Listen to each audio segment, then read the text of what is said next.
meeting is being recorded. This meeting is being recorded and will be later available on the PSA's YouTube channel. So with this, I want to thank all our panelists for being here tonight, and especially Natalia Jarska for organizing this event. And I hand the microphone back to her. Thank you. Thank you, Carolina. I was a little bit late with starting the recording because I was looking for it, but I think it is now all set. So welcome to all the panelists, especially Agnieszka Mrozik, the author of the book, and our four great discussants, Stanisław Holubec, Anna Müller, Magda Szcześniak, and Agata Zysiak. And I will introduce each speaker before their interventions. And we will proceed as follows. Agnieszka will talk about her book first, and later I will ask the panelists to share their comments following the alphabetical order. So let me introduce the first speaker, Agnieszka Mrozik, the author of the book. Agnieszka is an associate professor of literary studies at the Institute of Literary Research of the Polish Academy of Sciences. She's affiliated there with two research units, the Center for Cultural and Literary Studies of Communism and the Archives of Women. Her research interests include women, gender, and generations in state socialist and post-socialist Central and Eastern Europe, remembering post-socialist transitions and cultural relations between Poland and the global South after World War II through the lens of gender. She was a fellow in a number of places, in the Imre Kertész College in Jena, at the CU, at the University of Hamburg, and recently she's been a guest professor at the European University Viadrina in Frankfurt. And she has co-authored and co-edited several collective volumes, including most recently, Reassessing Communism, Concepts, Culture, and Society in Poland, 1944 to 1989, published in 2021. Last but not least, Agnieszka has been, until recently, a member of the PSA board. So, Agnieszka, the floor is yours. Thank you. Thank you very much, Natalia, and thank you everyone for coming, for joining this event. So first of all, I would like to thank Natalia, who put a lot of effort to organize this event and also bring us together. And also I would like to thank Carolina and Jan, who supported the organizational process, and also my dear colleagues, Stanisław, Ania, Agata, and Magda, who accepted the invitation and agreed to participate in today's event. And I'm very curious of your thoughts about my book. So today we will talk about the Polish version of my book. The English version is in preparation. And it will probably take some time to publish it. The Polish version of the book was published almost 2 years ago. And I would like to say a few words about the book, thinking especially for those who didn't have the chance to read it. So I will also prepare a very brief presentation just to allow you to see the faces of the protagonists of my book. So I will now share my screen with you. Okay, so this is the book. This is the book in Polish. Female Architects of the Polish People's Republic, Communist Women, Literature and Women's Emancipation in Post-War Poland. So this is the translated title of the book. So the book reflects on leftist women intellectuals, politicians and activists who after the Second World War co-created the project of Poland's socialist modernization and championed the emancipation of women. At the same time, the book considers the absence of communist women or their peculiar presence in the history of women and the women's movement in Poland. So my book is both historical, I would say, and theoretical. Namely, it enriches knowledge about the reality of the Polish People's Republic, or Communist Poland, how it is called in the popular discourse, and its foremothers, while also examining historical discourses. So in a sense, the book is also interventionist, as it proposes a revision of the available readings of the studied matter. So the protagonists of my monograph operated at the intersection of politics, culture, education, and women's rights. They were writers, journal editors, screenwriters, education officers, and women rights activists, including international forum. And now I would like to, I don't know. So here you have, now you will have a few pictures of some of them. So Zofia Bystrzycka was a popular women's writer. Here you can see some of her works. She was also a journalist. She worked for the very popular magazine for women, The Mirror, Zwierciadło. Another one, Elżbieta Jackiewiczowa, a writer again, but also a pedagogue, also a teacher. Here are some of the novels very popular among young women and girls in the 50s and 60s and 70s. Probably another one, Wanda Żółkiewska. That's interesting because today in Poland she's mostly known as a wife of her husband, but she also had her own life. She was a writer, she was a publicist, she was a journalist. Wanda Wasilewska may be the most known to you, but probably more as a politician and activist, social activist, or activist for the peace after the Second World War. While in this book, I also discuss her works, her literary works. Another one, Janina Broniewska, she was a writer, but also the journalist, the editor-in-chief of the magazine Woman, Kobieta, in the 40s. Another two women, Anna Lanota and Halina Koszucka, the one in the center, who were the editors-in-chief of the weekly Girlfriend, Przyjaciółka, which was aimed at the mass female readership. Other one, screenwriter Wilhelmina Skulska, who wrote scripts for the socialist realist movie, The Bus Leaves at 6:20. But also the very popular TV series in the 70s, Dr. Eve. Here you have 3 education officers, women who are politicians, who are also active on the international scene, Żanna Kurmanowa, Zofia Dębińska, and Eugenia Krasowska. Women's rights activists active in Poland, Edwarda Orłowska and Irena Stachelska. This is the this lady on the left, yeah. And Fryderyka Kalinowska, the second lady from the left. This is, I would say, kind of my discovery for this in this book. So I, from the very, I would say, small pieces of information about Fryderyka Kalinowska, whom I found here and there, I managed to sketch her biographical portrait of a woman who was very much involved in drafting the Universal Declaration of Human Rights. She was also active in the United Nations Subcommission for the Status of Women. So these are some of the protagonists of my book. I will stop sharing the screen.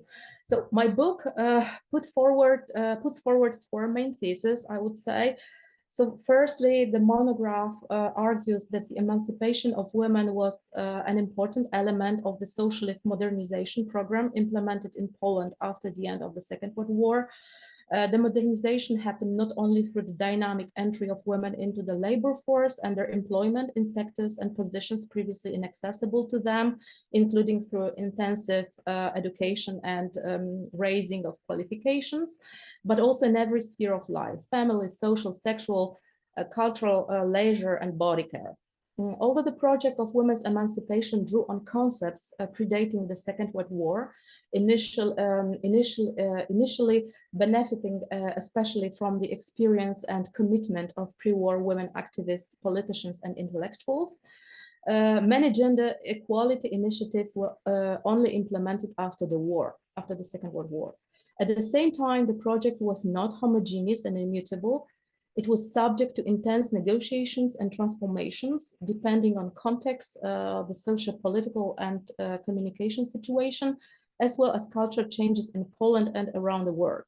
The Emancipation Project addressed women from different social strata, not only the intelligentsia, but also the working class and rural women, And this means that for the full empowerment of women, it was not enough to abolish gender inequalities, but it was necessary to abolish other inequalities, primarily class inequalities. Secondly, my book argues that culture, including various literary forms, together with education and science, was the pillar of the socialist program of modernization, democratization of social relations, and empowerment of women from different social classes. Researchers emphasize that the demand for mass professional training for women was at the center of the socialist agenda after 1945, responding to the challenges of rapid industrialization and urbanization. Various forces were involved in the implementation of the agenda. Politicians from the Women's Department of the Communist Party, Women's League, activists, women's press columnists, and women's writers were all committed to promoting women's education. Symbols of progress, modernity, and signs of a break with traditional gender roles. The figure of the new woman, trained as a bricklayer and crane operator, who worked in these professions side by side with men, dominated the cultural message during the implementation of the so-called 6-year plan in Poland. It was from 1950 to 1955. And although it did not remain a model of aspiration for Polish women in subsequent years, it was an important element of the Stalinist culture offensive, whose creators and recipients were largely women. Third, my monograph emphasizes that the processes of modernization, democratization, and emancipation happened also in other countries of the socialist bloc, both within and outside Europe. So Poland was part of a broad socialist culture front of an inter and transnational nature. Moreover, involved in such institutions and organizations as the Women's International Democratic Federation, the United Nations Commission on the Status of Women, the World Peace Council, and the United Nations Educational, Scientific, and Culture Organization, Polish women politicians, activists, and intellectuals contributed to setting the direction of these processes, not only at home or the region, but also around the world. Therefore, they engaged in an important element of the Cold War race, which was women's rights. Including Polish women politicians, intellectuals, and activists, Poland functioned in a network of inter and transnational relations and multi-directional dependencies. So recognizing this fact is essential to better understanding the post-war history and trajectories of the network's female creators. And finally, and this will be my very last contribution to today's event, is at the beginning. So finally, my book demonstrates that the processes of modernization, democratization, and emancipation did not happen in a void. There were people who shaped these processes and set their course.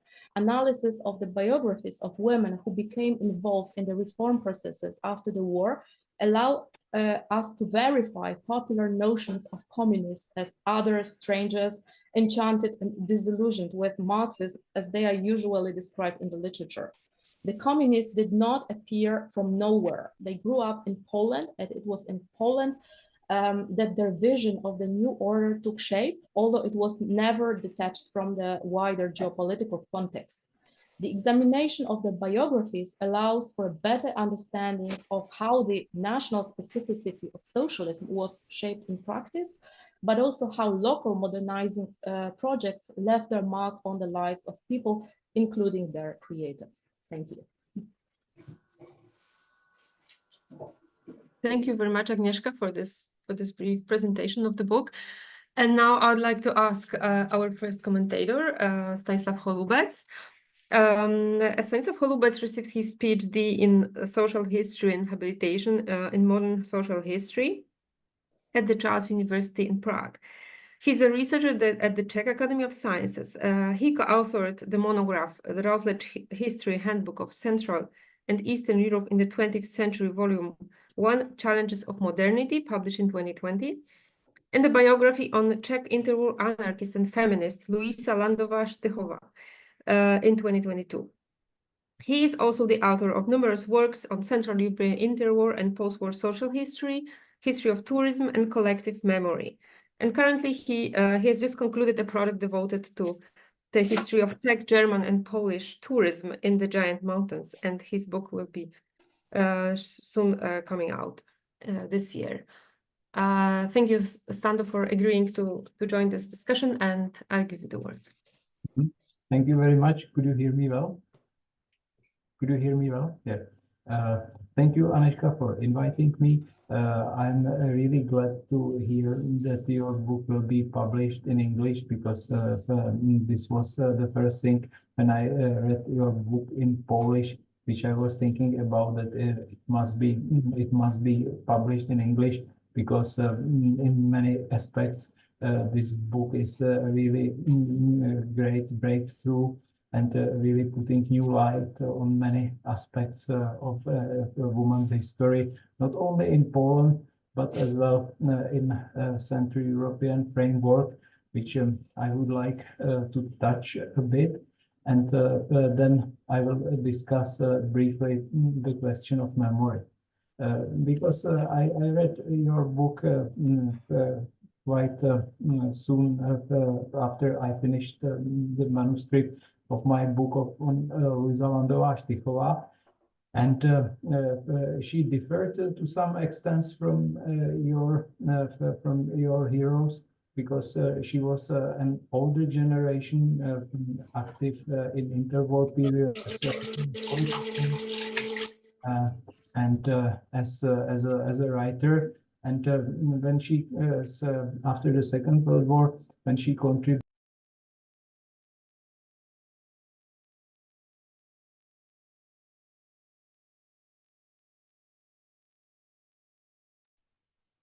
I can't hear.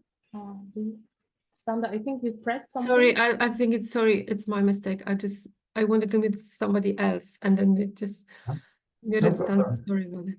No problem. And so my hero Luisa Landová-Štychová contributed in the 50s in building of Czechoslovak socialism, and was in many aspects critical toward Stalinism, especially in aspects that Stalinism is not enough emancipating women. But at the same time, she was very critical to the 60s, which she considered as a return to the old-fashioned ideal of a woman as a sexualized object, etc. And reading Agnieszka's book, I was thinking we can find many similar biographies all around East and Central Europe.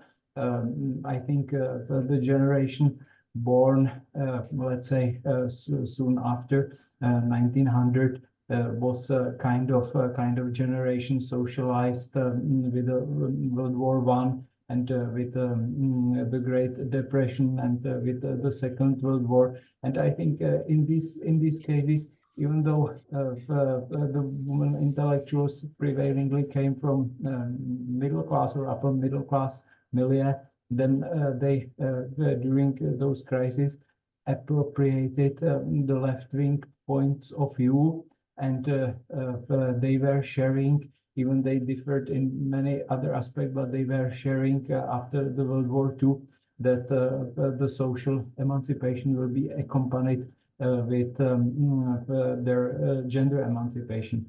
And but I was thinking, besides this group, which would require further research, would be also the groups of female coming from, let's say, lower or popular classes, which were, I think, trying to fulfill this program, as well as workers in factories or workers in cooperatives. But this would be a different case. But back to research on female emancipation, and I think what was interesting point for me as well, that Agnieszka, could you hear me? Yeah, could you hear me? Yes, I can hear. Yeah, thank you. that Agnieszka devoted a substantial part of her book to memory and how the communist memory is discussed, perpetuated in the families, and how it was actually blended in Polish post-communist history, that Polish post-communist feminists refused the idea that they are following certain communist tradition. And actually, we had in the Czech Republic a very similar situation, or almost the same situation. I remember in historiography in the 90s, the historians started published on female history very soon, but it was concentrated on 19th century feminists or interwar feminists, and discussing first gymnasiums for female and university studies for female, etc., etc.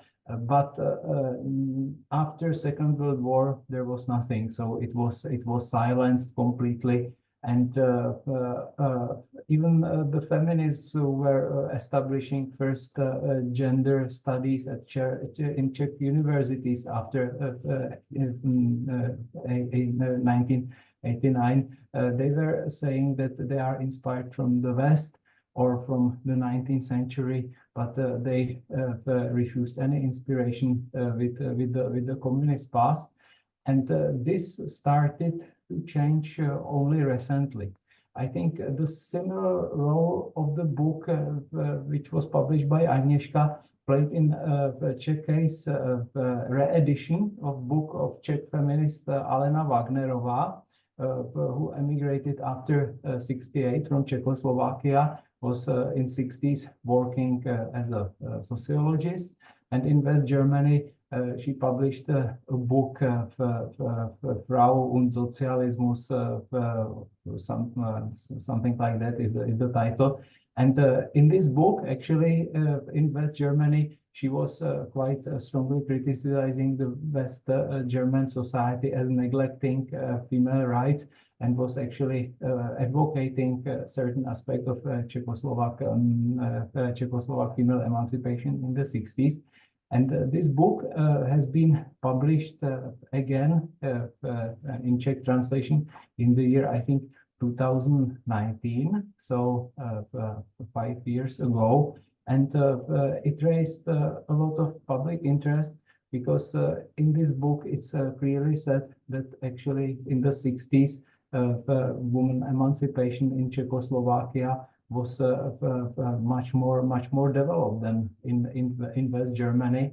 And I think with publication of this book, it was a symbolical start of a new wave of research, like people like Kateřina Lišková or Barbara Havelková or Vera Sokolová, who also focused on socialism and female emancipation of socialism. And actually my own book was following the same trend, because traditionally Luisa Landová-Štychová was known as a person from the interwar period, and it was completely forgotten what was she doing in the 50s. And studying her papers, her found in archive, I discovered that actually her activities during 50s and 60s for her were as much important as her interwar activities as politician. Yeah.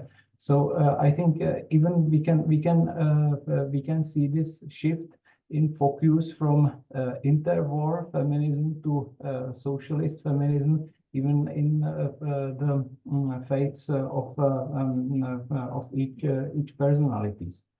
And last point, I also when I did the interviews and try to analyze the family memory, I again find a very strong reluctance of the daughters of grandchildren to identify with somebody in a family who was active in communist movement.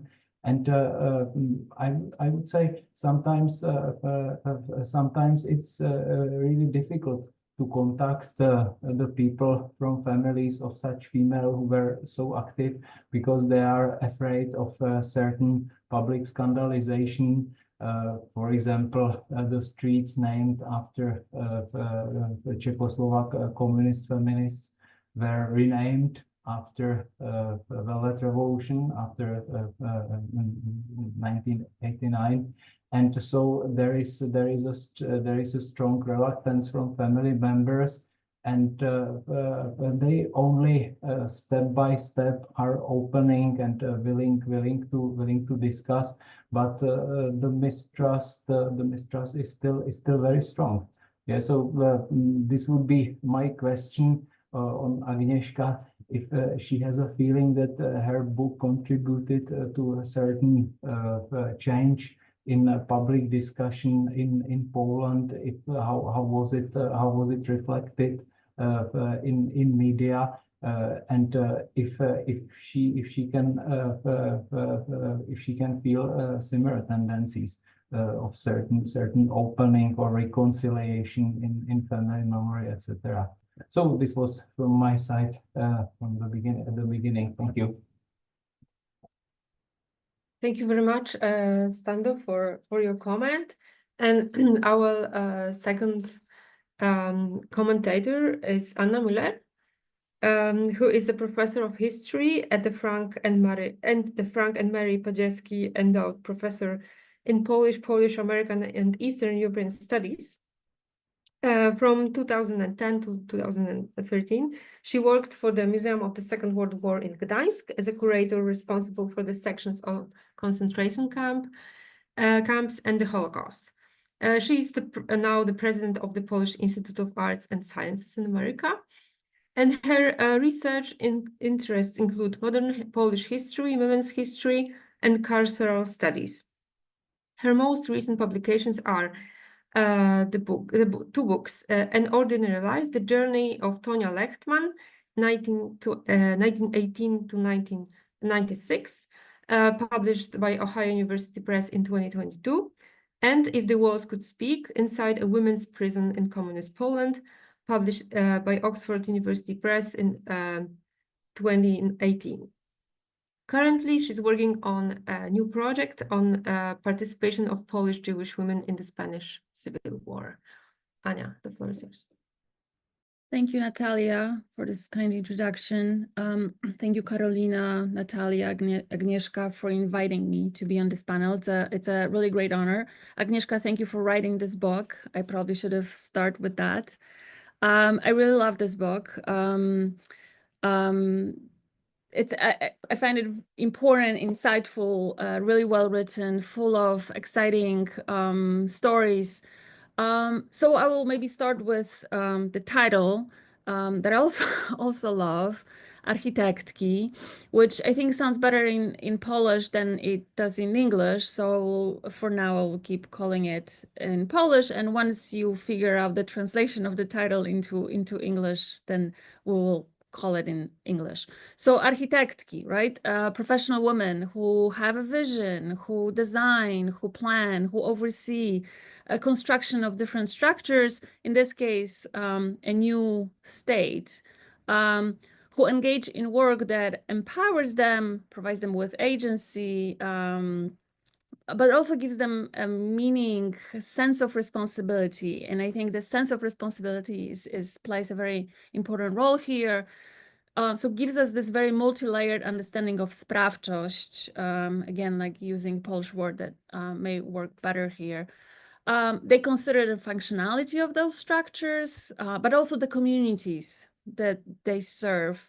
And for me, that was a very powerful realization of the book right there with the title, how much all these processes that Agnieszka is talking about are actually centered on various communities, on the communities of women, children, families, and the Polish society that these women served. So collective responsibility, ethics of care, individual empowerment, agency, I think are some of the themes that that spoke to me while reading this book.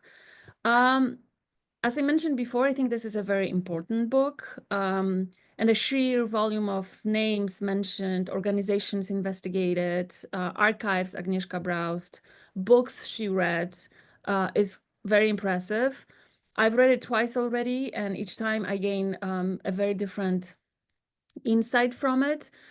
But I believe it's also significant because it challenges the way we think about Polish history, and it aims to establish new paradigms. So I'll just mention just a few points that are, in my view, one of the most important interventions of this book. So the book is part of already well-established historiographic trend that challenges the way we think of Poland under socialism, communism, state socialism.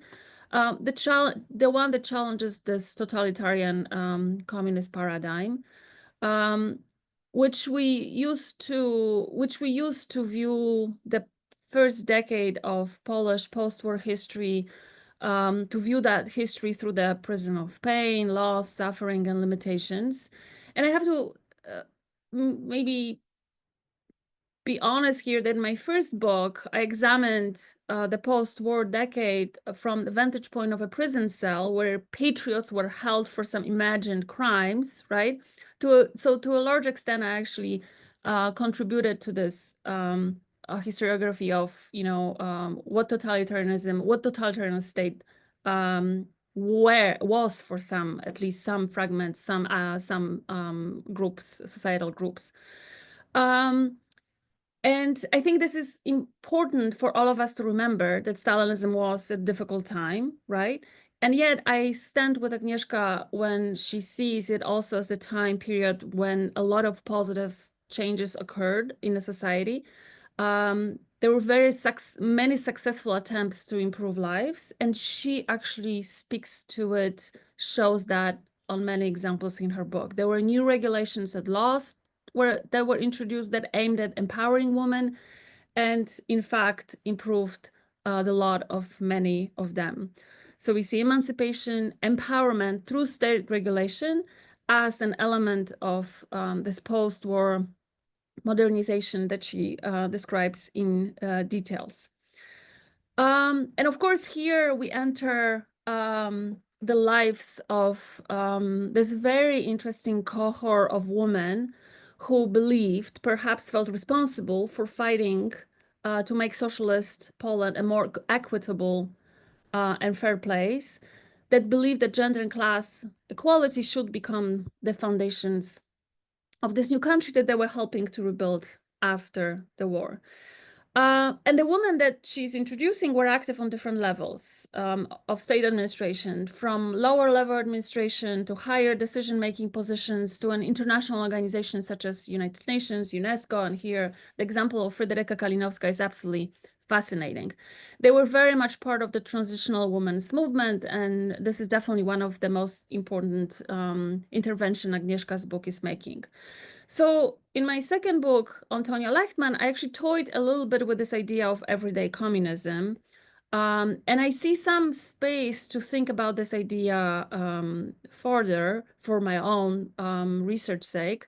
This idea that communism is a discursive rather than only ideological space that helps us find sources of empowerment, engagement, and spaces that make meaning, that produce meaning for this woman, where they can act as responsible for their own community based on a set of values that emphasize individual rights to dignity and communal well-being.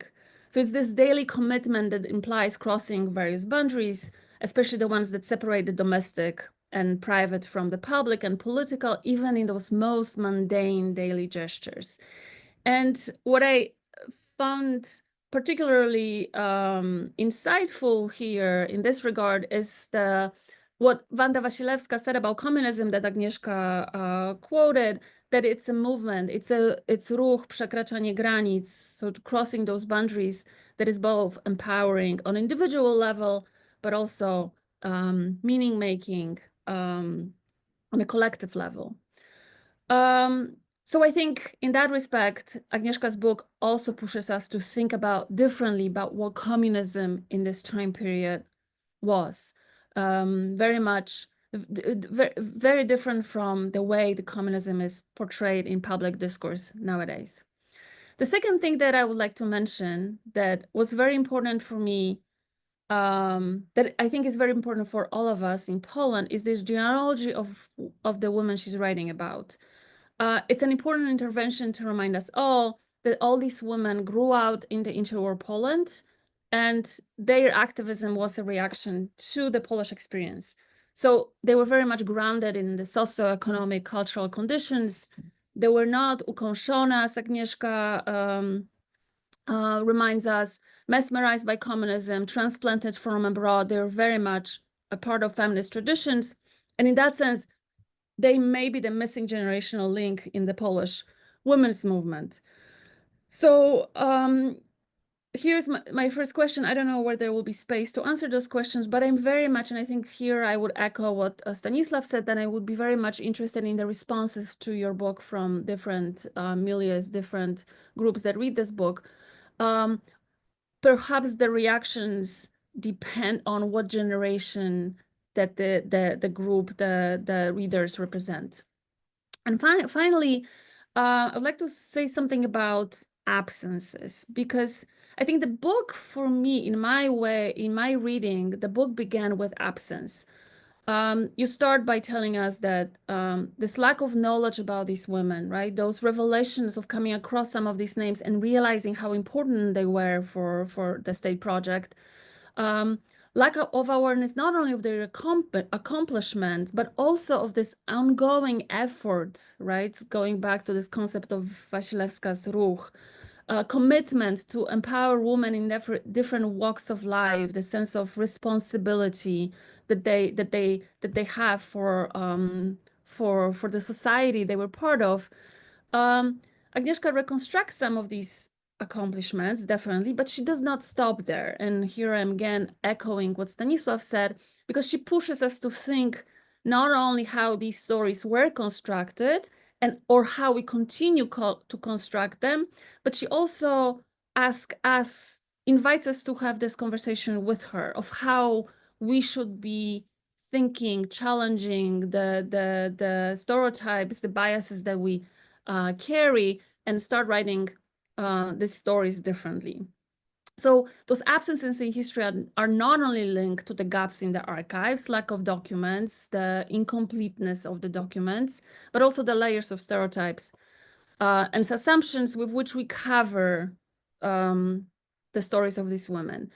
And honestly, it's not a big surprise that there is no place for this woman in Polish historiography. They are not heroic enough.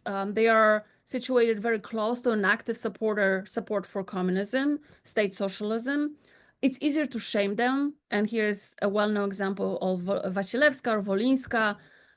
So it's easier to shame them than to reflect on where they are coming from. And also, we don't quite know how to tell their lives, the public lives of these women. So the silence appears to be happening on many levels, state level, local levels. There is a feminist forgetting, anti-communist bias. So it's actually created by, it's actually coming from different directions. It also happens within families, and this is perhaps something that is most painful. Communist involvement is not, as Agnieszka tells us, not a family tradition that is passed on. She calls it family secret, repressed memory, because there are private memories of who these women were, but it's very often difficult to translate them into public memories, into combine them with the public roles that they served, and of course with their communist involvement. We almost cover up the traces of their involvement and prefer to see them within those stereotypical roles, kadrowa, przedszkolanka, right, a clerk, office manager, rather than see their efforts as part of this ethics of care, responsibility for the society that they're actively trying to construct, rebuild, and then later on built. So, and historians also contribute to those silences. I think you're very clear about this. So my last sentence and a question is, how should we write their stories? What should historians do to change those paradigms? Thank you for writing this book. It's a real treat. Thank you, Anya, for your comment and your questions. There will be also, of course, time for questions and for Agnieszka's answer at the end. And now I'd like to invite Magda Szczęsniak, who is an assistant professor of cultural studies at the Institute of Polish Culture at the University of Warsaw. And she is the author of 2 books devoted to representation of class identities in the 20th century Poland. Most recently, the Polish title Poruszeni, Awans i emocje w socjalistycznej Polsce, Feeling Moved, Upward Mobility and Emotions in Socialist Poland, and numerous articles published, among others, in New Literary History, Oxford Art Journal, Journal of Visual Culture, and she has been twice a Fulbright Fellow. Magda. Thank you so much. Thank you for inviting me. As a third speaker, I feel in a difficult position, and I already feel bad for Agata Zysiak for being the last one, because many of the things that I wanted to say and the praises that I wanted to sing have already been sung by Stanisław and Anna, and even some of my questions. So I think I'll depart a little bit from my written remarks, and I'll freewheel a little bit. But I do want to start from my favorite quote from a scholar who passed away recently on Sunday, Frederick Jameson, which is my favorite quote also because it only consists of 2 words, which are, many of you probably know the slogan, always historicize. And I've been thinking about this in relation to Agnieszka's work, of course, because of the news of Frederick Jameson's death, but also because Agnieszka's work is such a great implementation, I feel, of this only seemingly obvious methodological advice for cultural theorists and analysts. While searching for the reasons behind the striking absence of a whole generation of left-wing feminists, activists, thinkers, and writers, Agnieszka carefully reconstructs their multifaceted activities, recording in their own writings, as well as less tangible traces of their work. And she does so by historicizing, by coming back to the stakes and political tensions of the time, contextualizing again and again motifs and choices. And this is something that Anna already talked about, right? About where these women were coming from. These motifs and choices which are constantly ridiculed and downplayed today. And Agnieszka has written a lot also in this book about this kind of negative stereotype of the hysterical communist activist, right? This Zetempówka, which kind of returns again and again in literature and cinema till today. And I do feel that only historicizing, and Agnieszka does this not only in the main text of the book, but also in the footnotes, which nobody has mentioned yet, but I feel that I'm in a minority here probably, but I am a fan of footnotes, and I do love books where the footnotes sometimes take up the better half of the page, and Agnieszka does this brilliantly, I feel. So you can kind of see this historicizing work on so many levels. A very kind of careful and painstaking analysis then has a footnote which supplies us with even more details, with other contexts, and so on and so on. So as Frederick Jameson always reminded us in his work, only historicizing can help us with the irritating banalization of the past, which is so commonplace in Polish discussions about the socialist period. This includes the claim debunked by Agnieszka that the socialist revolution was carried out by outside forces without the involvement and support of Poles. And this also both Stanislav and Anna have already talked about. So I'm going to skip these part of my notes, but I do find this book as supplying us with very important arguments that kind of debunk this this claim. Another thing that I find I'm absolutely in line with about this book is a reading of socialism as ambivalent, I would say, first of all. So Agnieszka refuses, I feel, this question that wants us to place ourselves in a kind of black and white assessment of socialism. And I find this very important because she doesn't run away from these, you know, dark claims about socialism carried out either by the right or the left. She views socialism as an ambitious, modernizing, and emancipatory project, which was not carried out fully and which was not carried out without any victims, but which has to be read closely in order to recognize, for us to recognize its multiple layers and tensions. And another thing I'd like to say about this book, which was a great source of pleasure for me as a cultural studies scholar, is its serious treatment of popular culture, which is, again, I feel not typical for most Polish literature studies scholars. So first of all, we see this kind of enormity of cultural production supported by the state, both its production and dissemination supported by the state as a kind of serious project. But we also see these texts themselves, which are treated in a serious manner, from socialist realist novels and reportages, which are recognized as a serious genre, not something to be smirked at, or popular culture texts such as popular TV shows. Personally, what was most interesting for me were two chapters which kind of trace these intersections between class and gender. I mean, obviously, this is a central point for the whole book. But what I found extremely interesting was the way in which Agnieszka traces very dynamic and very quick ideological changes which take place within this revolutionary modernizing movement of the socialist state. As in the chapter tracing the evolution of the women's rights movement in the late 1940s and early 1950s, where Agnieszka shows that a certain kind of backlash, or at least a traditionalizing of the movement. So for example, this appearance of the discourse of motherhood appears as early as the early 1950s, right? So this is something that was interesting for me.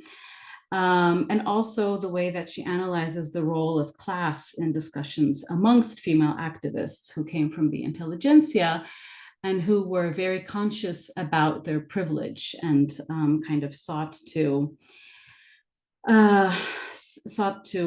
work also and involve working class women,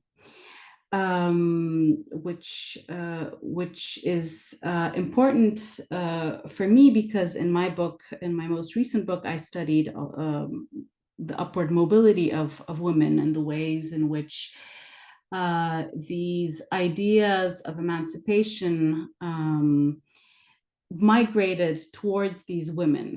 And I think that a question that I'd like to ask or pose here is the question of how can we discover the ways in which the knowledge produced or the cultural texts produced by the women that Agnieszka writes about migrated towards the popular classes, right? So in other words, how can we study also the reception of these ideas?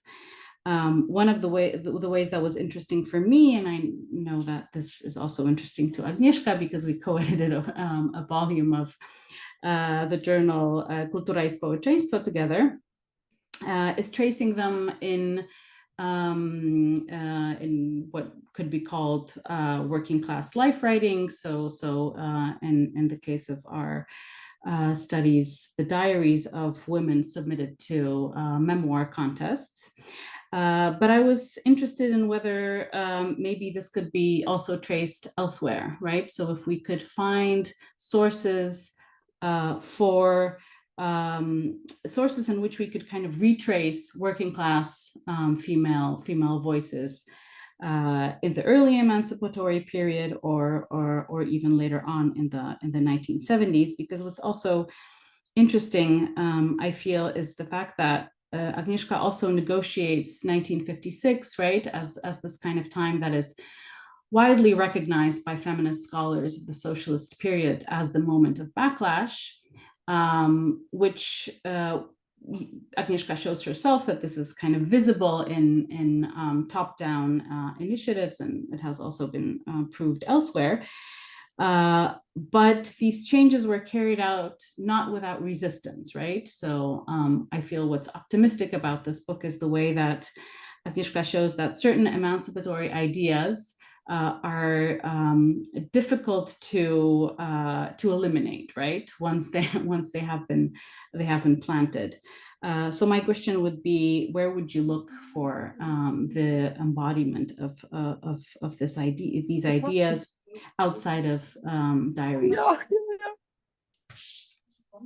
Okay, so that's it from me. Thank you.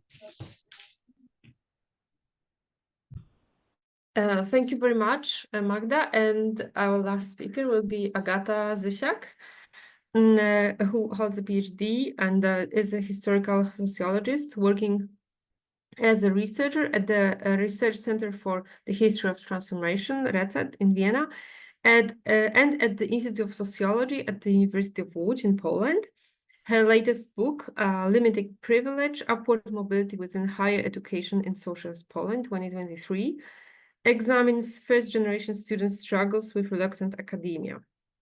The basis for the latter was an award-winning book in Polish, Punkty za pochodzenie, Points for Social Origin, published in 2016.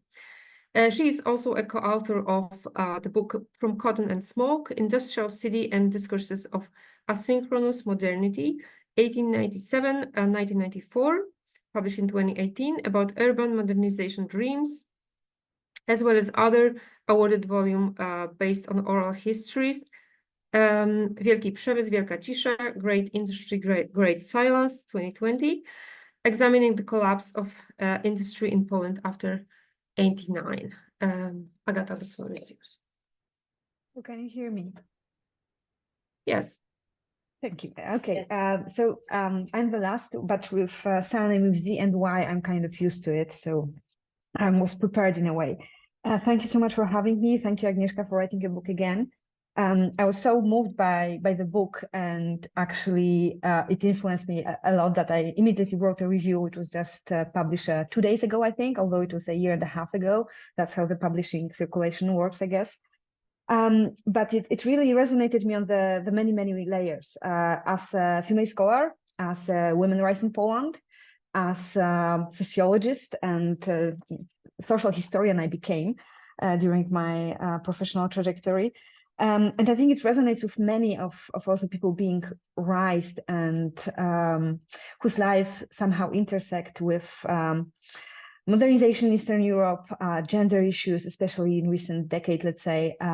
It's still, you can still see this kind of stubborn fight for more equal worth, for recognizing women's rights, for recognizing this feminized modernization. And this is actually the point with which I would like to start. I guess seeing also very nice set of listeners here, a lot of familiar names, and setting of our discussions. We don't have to discuss so much totalitarian paradigm and the kind of Cold War take on post-war Poland.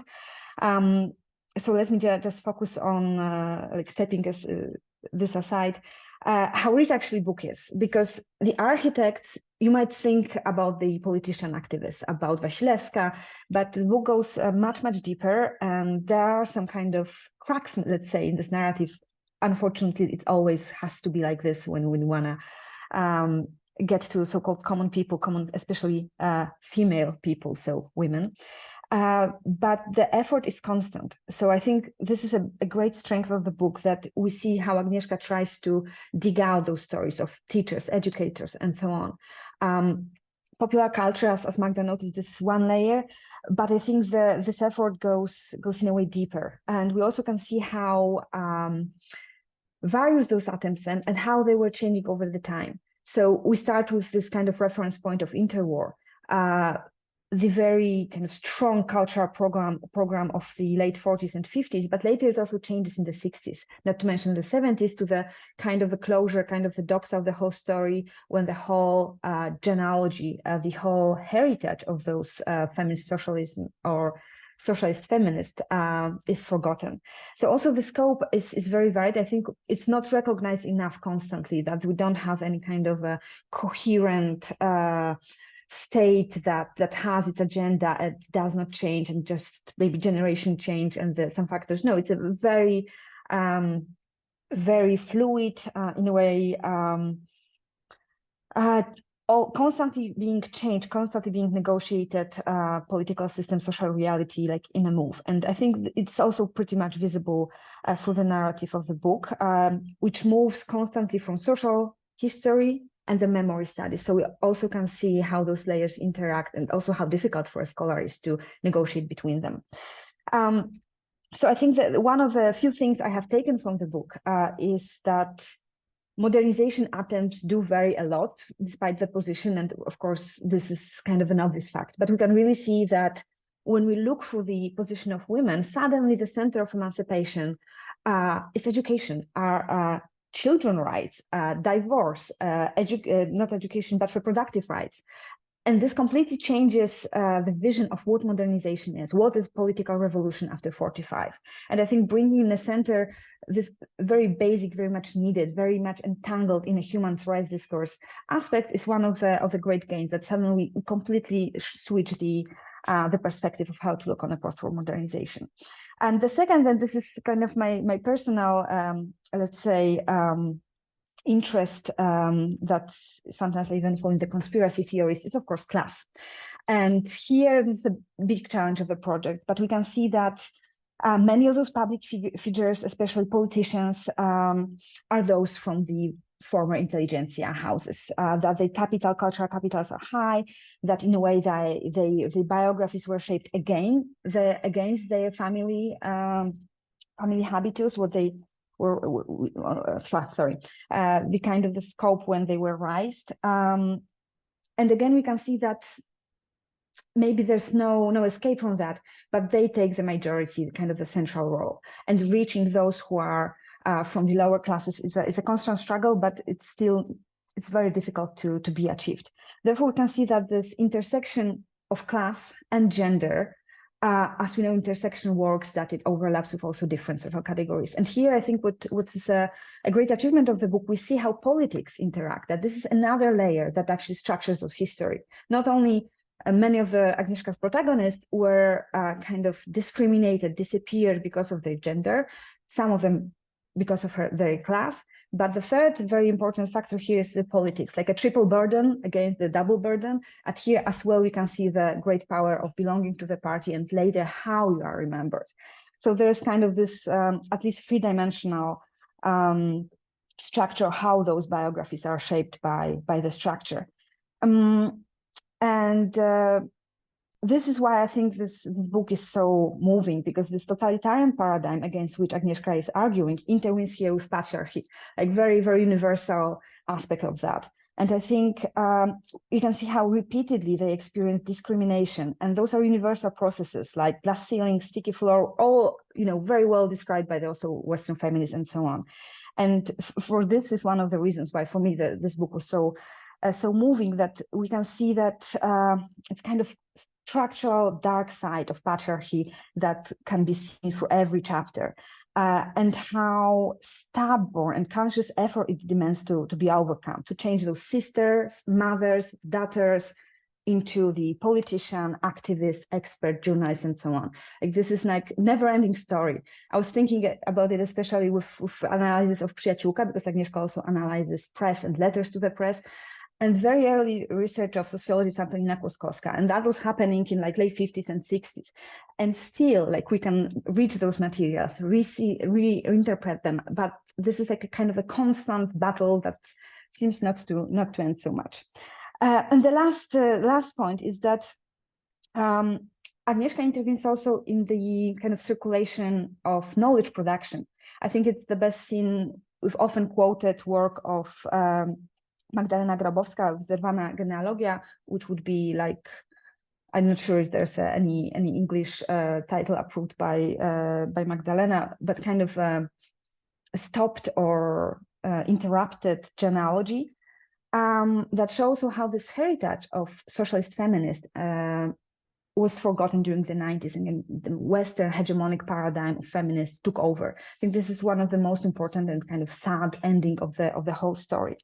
But maybe to end up with a little bit more positive side, I think that we faced really solid and a constant move to include and revise this kind of feminist socialist heritage, and Agnieszka voice is one of that. I was thinking also about Susan Zimmerman work on labor unionists, female labor unionists, about Sophie Laurent project on intellectual history of socialist feminism. Chiara Bonfiglioli, who is present here, works on the non-alignment movement and international feminism. So this is happening, and I think this kind of critical mass of revising history is really on the go, and we can expect more and more interesting work on that. And maybe to ask to end with a very small questions or kind of invitation to discussion is. First of all, how to address the class and how to reach this non-elitist history. And the second is also a question I got a lot: where ends the communism, leftist engagement with so-called progressive politics? Because with party membership, it is pretty clear. With many of the public figures that are analyzed, it's really clear. But the educators, teachers, librarians, also the question like, what mean left, what mean progressive? Who becomes the feminism, like a recognized socialist feminism actor? And I don't think we need necessarily to answer that, but I think it might define also what the post-war modernization meant for whom, what was its scale, and to which extent we discuss a kind of a more global, transnational phenomenon of feminism and emancipation, modernization, and what was distinctively socialist or even communist in the story. And maybe just an anecdote from my own research about the professors and first generation students. I did a lot of research on biographies and stories. And what was very quickly visible, that intersection of class and gender is here very brutal. So if anyone from the 40s and 50s entering the university from the lower classes would hope to become a professor, it did happen. It did happen to the minority, but all of those who achieved the position of professors were men. So if you were a woman, the lowest you can get in a social structure and hope to become professor one day would be probably a teacher's family. For a peasant, physical workers, the intersection was too strong. It was only men who obtained those positions. This is kind of maybe sad postscriptum. Thank you so much, Agnieszka, for writing the book. I'm very happy it's going to be available for English-speaking audience, and I'm looking forward for a fruitful discussion. Thanks. Thank you very much, Agata. It's really great that we are having such an interdisciplinary conversation on the book, because the book itself is very interdisciplinary. I mean, Agnieszka is combining methodologies and sensitivities, I would say. Now I would like to open the floor to the audience. If you have any questions, you can either raise your hand or write in the chat.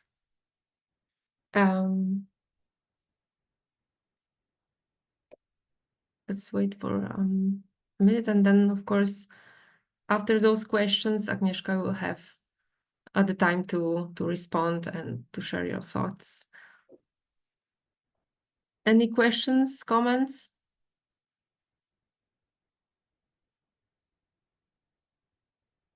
If not, we can, because I can't see anybody raising their hand. So Agnieszka, I'll invite you now to respond and to comment, and there will be a second chance to hear from the audience.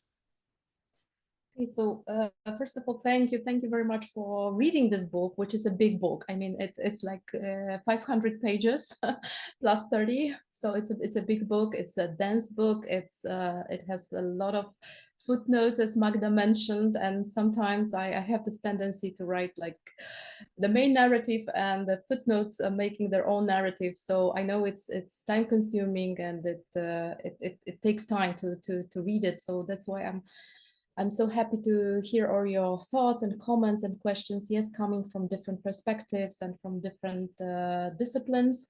So, and also I would like to ask that the people who just spoke about my book, I also learned a lot from their work. I mean, reading the books, often collaborating on different projects, I learned quite a lot, and I mentioned them and also other people who joined today's event in the acknowledgements, but also refer to the work. So I learned a lot, really, collaborating with people from different disciplines, collaborating with people from different institutions. So that's also your achievement, if I can say so. Referring to the question about how the book was taken in Poland, so the book had a few reviews. I must say that it was reviewed not only in the specialist journals, academic journals, but it was also reviewed by Gazeta Wyborcza, the mainstream journal, by I think some right-wing or definitely not left-wing historian and publicist. And I remember one quote from his review that my book is a dangerous book.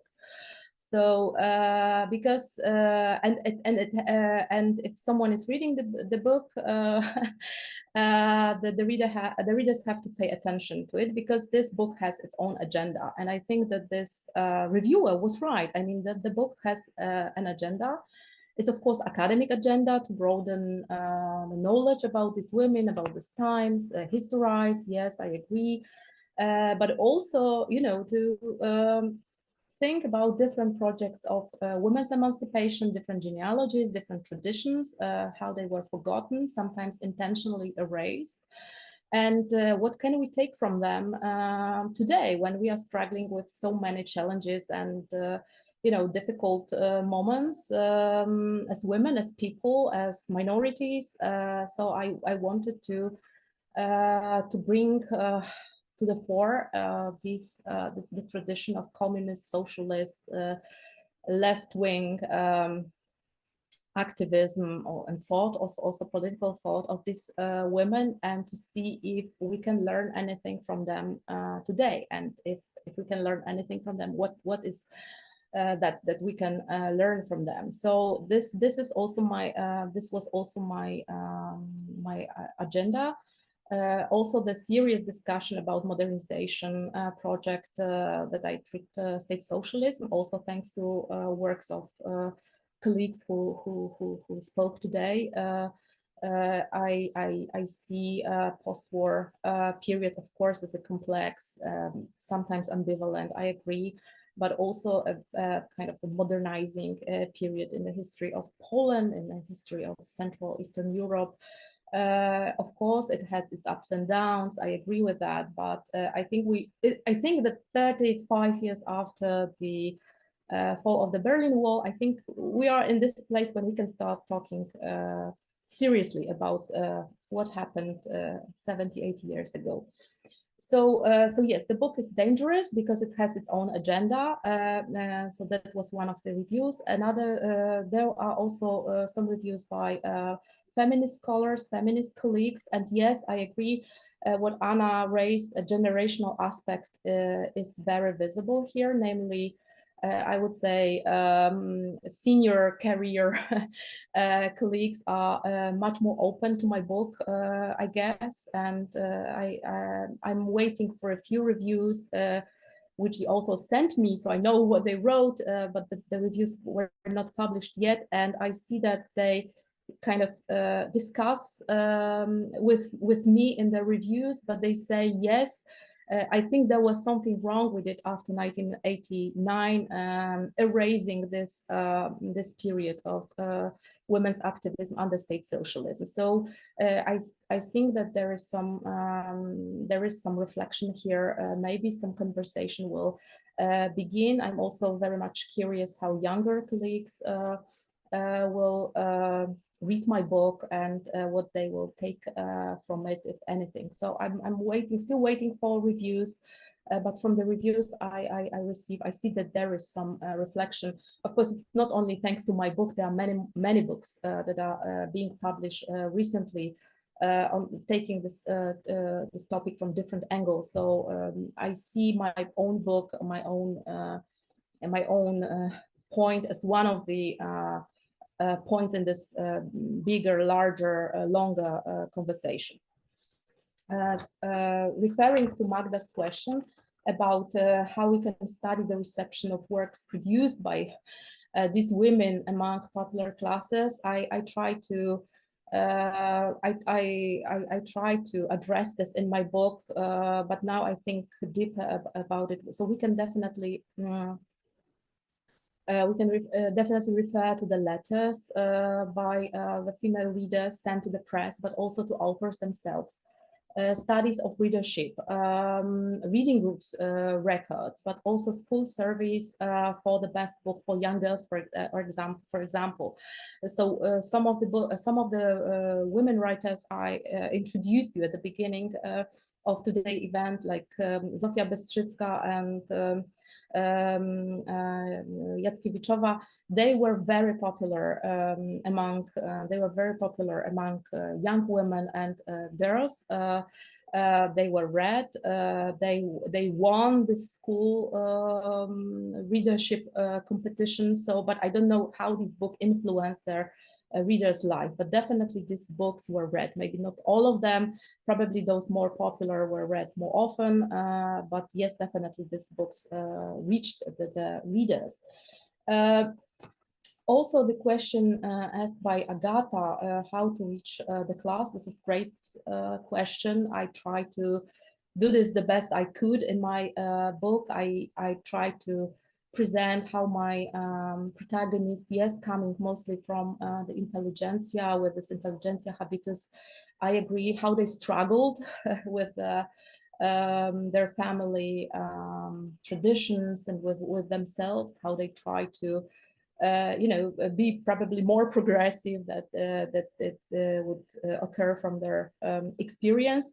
But I also must say that in the book, I very often, and class is one of such moments, I kind of openly express my own disappointment about some of these women. For example, when I trace the literary, I would say, paths, and I see how progressive in terms of class, discussing class issues, they were in the late 40s, early 50s. And I'm asking the question, so what happened with these women in the global 60s and 70s and 80s? How did it happen that they forgot about these women from the rural or working class women as the protagonists? Yes, and they only focus on gender issues. So, so how it happened? When did it happen? So I'm asking these questions, and I'm not only kind of enthusiastic about my protagonists, but I'm also often critical, or maybe disappointed is a better word, about them.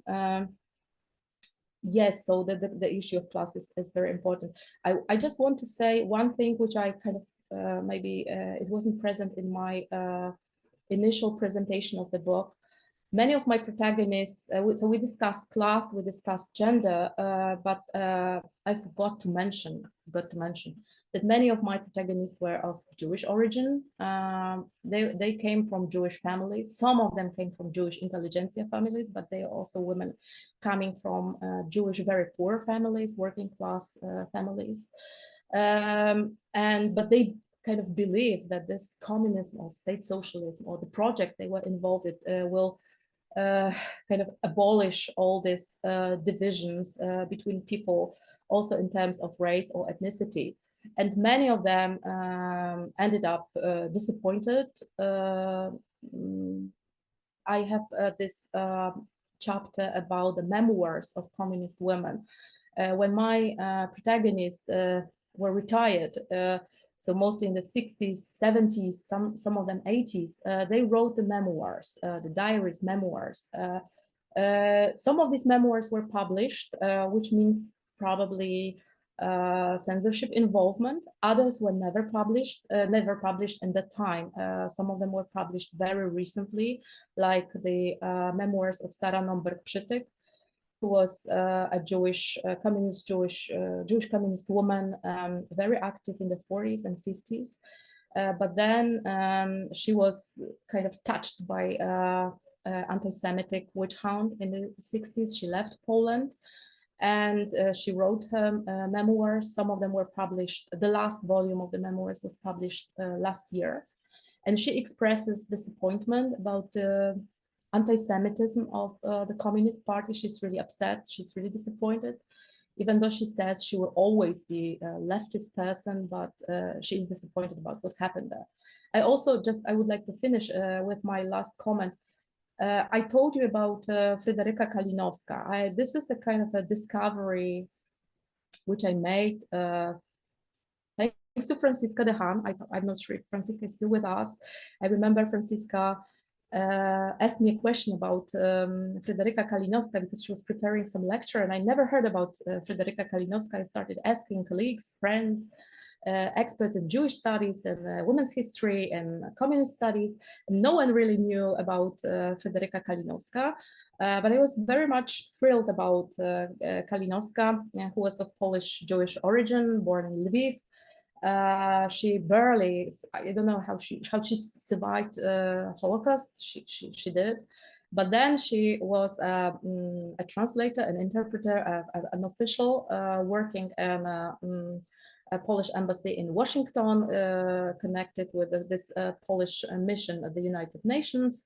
And she was involved in the proceedings of the subcommission, United Nations Subcommission Status of Women, then involved in drafting the text of the Universal Declaration of Human Rights. Then she made some career in the Polish Ministry of Foreign Affairs until mid-50s. Then she was a journalist and academic scholar. But then there came 1968, namely anti-Semitic witch hunt in Poland, and she left Poland. She ended up in Sweden, and I found in the Polish National Library in Warsaw her letters sent to her friend here in Poland, in Warsaw. And this was, reading these letters, a woman who knew many languages, who did some career in diplomacy. And then she's writing to her friend how he's struggling to survive because she doesn't have a pension. She doesn't speak Swedish.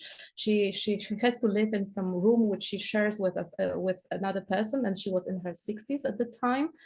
And then she's complaining about all that, and you read this, and I know that the scholars who are working on the 1968 in Poland probably read many stories like that. But for me, it was a moment when I realized how painful this experience of being rejected as communists, as women, and as state officials, how painful it was to these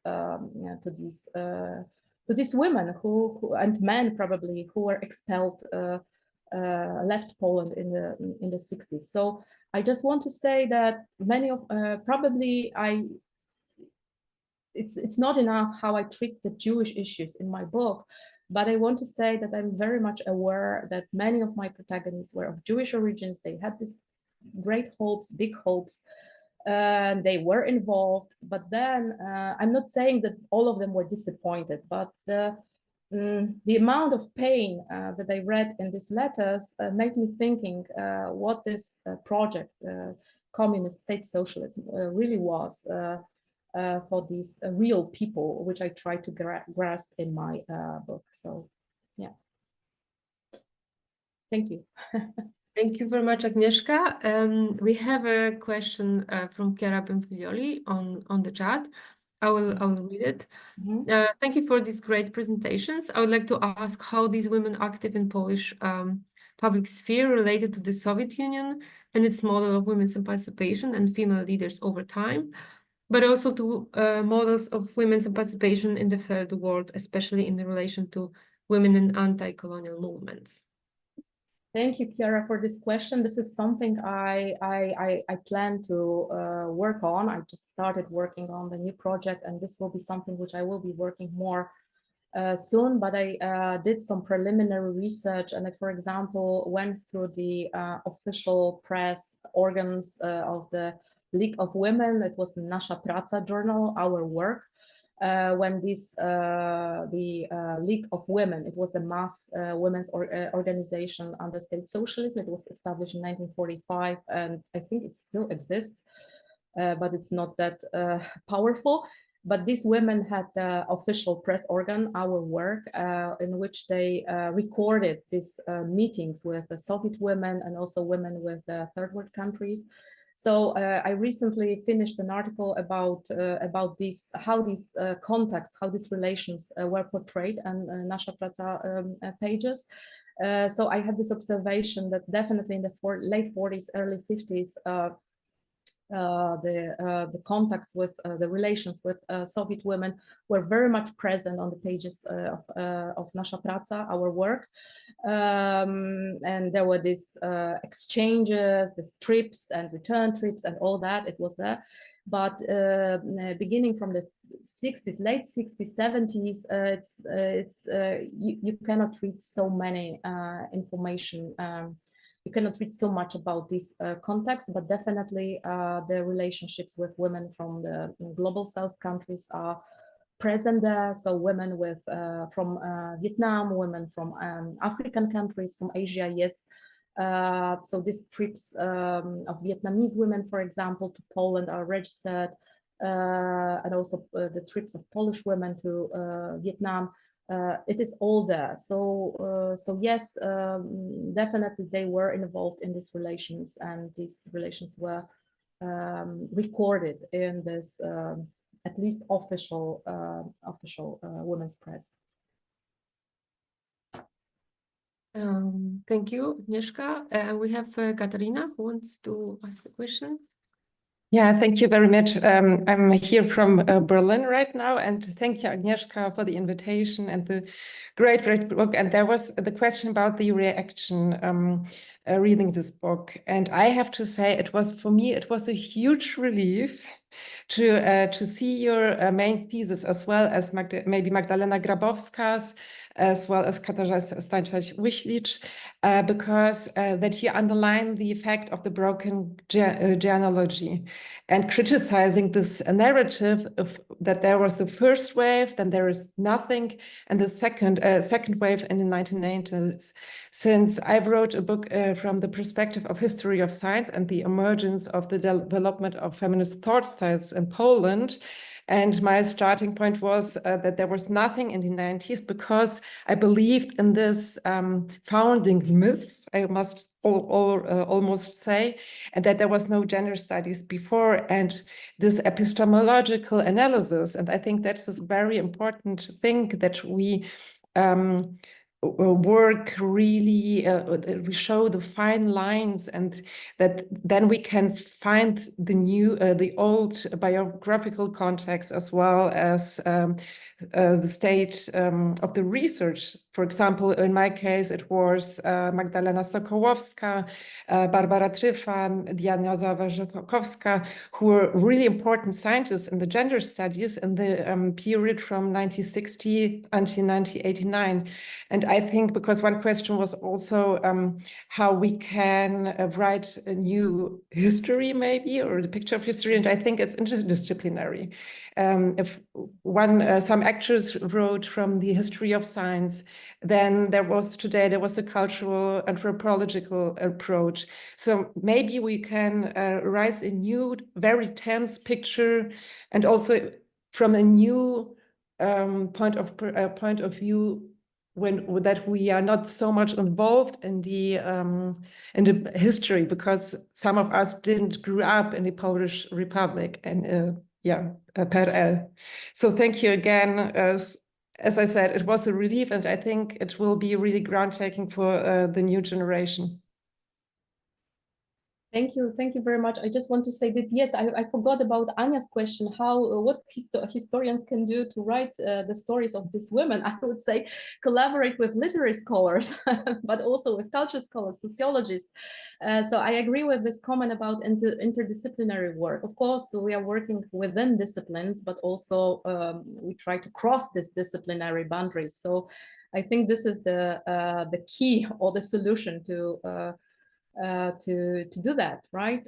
So it's the question. It's those who read the book in Polish know that I refer to the sentence by Czesław Miłosz, a Polish Nobel Prize winner in literature, who said that the true stories of communist men and women will never be written. And I'm asking this question constantly: when, if, how these true stories of communist women and men will be written? Is it possible? I don't know, but definitely this interdisciplinary collaboration may make us closer to this, to answering this question. Thank you. And Julia, please. For such an entertaining topic and lecture. I'm currently a PhD student at University of UNC, and I'm studying Polish women in my research. So I was very intrigued to hear. I'm wondering if you, or in the book, if you speak about, you mentioned the idea of the new woman in Soviet culture, and if you find kind of a difference between the propagandized like model new woman and then what these women actually experienced, and then maybe how they grappled with that idea in their own identity politics. Thank you. I will answer briefly this question. Of course, the image is one thing, and how it was circulated and whether it reached the audience and how and to what extent.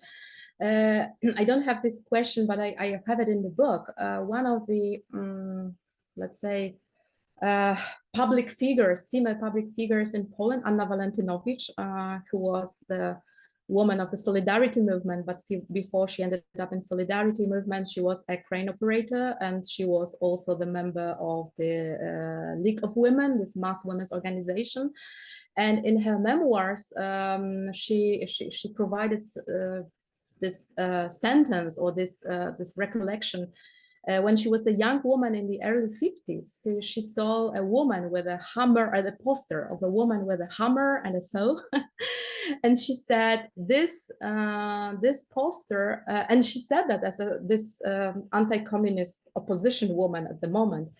She said, when I remember when I was this younger and I saw this poster, it appealed to me so much that I immediately wanted to become this woman. So there were some moments when this visual representations, or maybe literary representation, film representations, were appealing to these women. I don't know if they stayed long with them, but the fact that Anna Walentynowicz is sharing this this memory of that time is, I think, very interesting, and it would be probably interesting to reach many more recollections like that. And I think we can find them in this, for example, what Magda said, this working class life writing or life stories, which were not only collected, but some of them were also published and circulated. So, yeah. Thank you. Tomasz Zarycki. Thank you. That's a very inspiring book and a great discussion, and many merits and inspirations I drew from the book. But I want to focus on one, and especially how you show this. As a sociologist, I would say social conditions of production of family memory.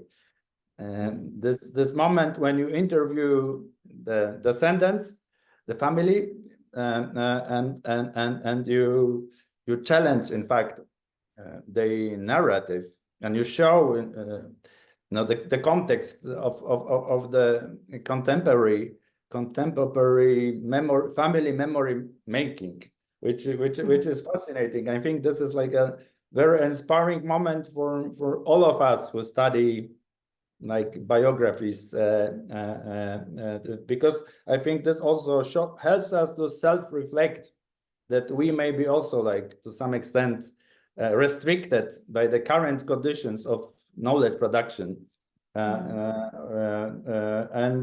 So my question in this context would be, to what extent you think you may be restricted by especially your intelligentsia status? Because as you may know, I am very interested in the intelligentsia, Polish intelligentsia elite. And I read your book very much about a study about, to a large extent, intelligentsia family members. Some of those families, maybe this, not all of them, but some of them are really old families with several generations of elite status, and depending on the era, on the epoch, they change the identities, the